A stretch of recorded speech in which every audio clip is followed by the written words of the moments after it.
Midwest Picker on YouTube. Hey, welcome to the Midwest Picker YouTube channel. My name is Dave. This is Joey. This is a what sold on eBay video. I'm going to talk about the last 20 items I sold on eBay. The reason we do these videos is so you don't waste your time, money, and resources buying the wrong items. I source these items from thrift stores, high bid auctions, estate sales, flea markets, Facebook Marketplace, you name it. You can get this stuff everywhere. I'm going to tell you where I bought the item, what I paid for it, what it sold for, how it shipped, and how long it took to sell. All right, let's get right into it. This very first item is a Stanley tool bit. This is a countersink. Got this for free from my sister. Thank you, sister. The key here for quality is the brand and the fact that it's made in the USA. Look for this on any hand tools that you want to source to sell. People love made in the USA tools. When you see that, you should probably buy it. It took about 6 months to sell. I took a best offer of $14 plus shipping on top. Next up are some cherub Christmas ornaments. These are like foam that are painted gold.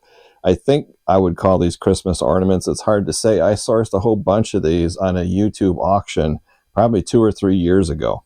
Super lightweight, easy to ship. Just put them in the right size box. Doesn't cost hardly anything. I bought them so long ago, like a total of 6. I don't even remember what the cost of goods is, but these 2 that I sold are my last 2, and now they're gone. I took a best offer of $35, free shipping. Kind of glad to see them go because they took a long time to sell. Next up is this flippin' cool Christmas clock. Got it for free from my sister. Thank you, sister. I thought about keeping it, but I already have a bird clock up there, so can't have 2 clocks making noise in here. Only took about a month to sell, new in the box, $14.95 plus shipping on top. Perfect time of year, too, to sell this. Next up is not the dud of the week. It's not the dud of the month. It's the dud of the year. I bought 25 vintage movie lobby cards on a YouTube auction 4 or 5 years ago. Cost of goods, $3.33 a piece. Very odd, very vintage, very cool, but almost no demand whatsoever. Instead of spending the next 10 minutes explaining to you what a movie lobby card is, in case you don't know, I'm going to put a link down in the description below. You can click that link, take you to Wikipedia, and then you can read that on your own time. The reason these lobby cards are such a dud is because they're based on crappy movies. These movies are so bad and so old, there's probably nobody alive anymore that even cares about these movies, let alone buying a lobby card based on this movie. I should probably sell them as placemats or liners for bird cages. Maybe they would sell better. Hey! Good boy! For this particular one, I took a best offer of $17, free shipping. Shipping's like $6. I ship them flat between 2 pieces of cardboard and a poly mailer. I guess if you really love this movie, or you were in the movie as an extra when you were 8 years old, you might want to buy it. I've only sold 2 of the original 25, and it took 4 years. So consider this a public service announcement of what not to buy. Unless you inherit them for free, go ahead and list them on eBay. Next, I sold 2 Starbucks coffee mugs to the same buyer. Now, Starbucks products and coffee mugs, they were pretty hot about 5-6 years ago. They've really cooled off. There are limited edition like tumblers and products from Starbucks that sell for really, really good money. But in general, they're coffee mugs. I don't care if they're limited edition, 2012 in Beijing, China, whatever. Nobody cares anymore. They don't sell that well. So if you have some laying around the house that are used but in really good condition, or somebody gives you a whole box full of them, or you find them at a garage sale for 10 cents a piece, go ahead and source them. So one sold for $12 best offer, and the other one $7 best offer, plus shipping on top, to the same buyer. I'm just happy to see him go. Cost of goods unknown, source is unknown, maybe a thrift store. Besides bingo, what else do you do for fun? I like to pull the wings off of flies and watch Midwest Picker on YouTube. That's disgusting. After a few videos, you kind of get used to them. Next up is a collector's plate. I typically avoid collector's plates, but in Q4 they do seem to sell. And some can sell for really good money. I actually made a video recently about insane prices for collector plates. I'll put the link to that video down in the description below. You can check it out later. This particular one I sold, I think I sourced it for free 2 months ago, maybe from my sister. I can't remember. Sold for full asking price, $19.95, free shipping. And a good investment, by the way, are 10 by 10 by 4 inch boxes. They're perfect for lots of stuff, not just collector's plates, but lots of things. Well, since we're on the topic, I sold another collector's plate, Q4.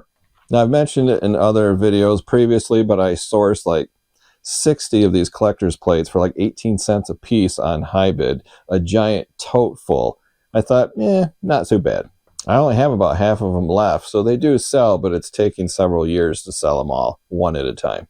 This one sold for $14.95, free shipping. Next up, I sold this vintage Easter postcard. Kind of weird time of year, November, to sell an Easter postcard, but I guess everything sells all year round. Cost of goods is about $1.20. I sourced over 160 of these from a flea market for $200. This one I listed for $12.96, took a best offer of $8, free shipping, and it cost less than $1 to ship using the eBay standard envelope. Took about 4 months to sell. Unless you're an expert at vintage postcards and you really know what you're doing, I don't really recommend you source them, unless it's a rare postcard with a really cool subject matter or a real picture postcard. Some of them can be worth a lot of money. The ones I bought were fairly generic. Next, I saw these cute little piggies. Everybody loves piggies, don't they? Salt and pepper shakers, $3.75 was my cost of goods. I sourced maybe, a dozen of these salt and pepper shakers from a flea market. Took about 2 years to sell. I took a best offer of $15, free shipping. Now, you'll notice not everything I'm mentioning in this video is a huge profit. You could call this like a inventory reduction sale. Sometimes you just have to move stuff cheap to get it out, so you can source better value items. Next, I sold this lot of video game figures. I don't think they're action figures, just figures. They're called Skylanders by Activision. Cost of goods was free. A family member just gave me a bag of like 25 or 30 of them and said, here, take them and sell them. You can find them out in the wild easily. Just use Google Lens. You might find them at a thrift store, most likely, probably garage sales, maybe online auctions, maybe estate sales. But like I said, they're easy to identify using Google Lens. The bottom of them have the year and the model number right on them. This lot of 3 sold for $45.95 plus shipping on top. That's not bad. Took about 5 months to sell. I've been lotting these up 2 at a time, 3 at a time, 4 at a time. I sold this huge lot for $100. That was a good sale. And they all have value, not a lot of value, but some of them are worth a ton of money. Check out this little video I put together of ones that are worth a bunch of money.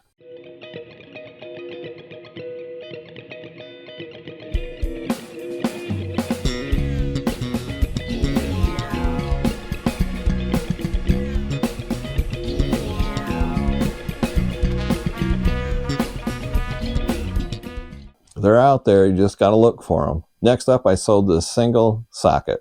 I love selling tools. Tools sell like crazy, especially quality tools. Used quality made in the USA tools will sell, but if you can get them new, that's even better. Took a best offer of $10 plus shipping on top. Cost of goods was $4. Didn't make a lot of money on this particular sale. Took about 6 months to sell. I sourced like 12 of these sockets from a local outlet store. Then somebody bought 2 at full price, $29.90 plus shipping on top. The price is a little odd because you get a volume discount on my eBay store. Next up, I sold 4 cans of Vernors Boston Cooler. This is a limited edition flavor that they sold. So I bought 4 12-packs, regular retail price, set them aside, waited until they were no longer available in the store, and then I put 4 cans at a time up on my eBay store. This is called speculation, and in this case, they're very slow sellers. I sold 8 cans about 3 weeks ago, and now I sold these 4 cans. But they don't expire until the spring of 2026, so if I don't sell them all, I'll just drink them. This lot of 4, I took a best offer of $14 plus shipping on top. They are heavy. Anything liquid is heavy, so you've got to charge shipping. I believe my cost of goods is about 75 cents a can, I think. I'm not sure. These took about 5 months to sell. Next item is Precious Moments, new in the box, nativity scene. I believe I won this on a high bid auction for $6. Because it was still in the box, I threw a bid on it and I won. Sold in about 2 months for $39.95 plus shipping on top. Not bad. In general, Precious Moments are not worth that much money, even if you have the box, but the one-off items are worth money. Like this nativity set that I sold and Noah's Ark sells for pretty good money. So if you can find them with the box, even if they're opened up, the Noah's Ark set, the nativity set, grab them. If you can get them, I don't know, $5, $6, $7, they sell very well all year round.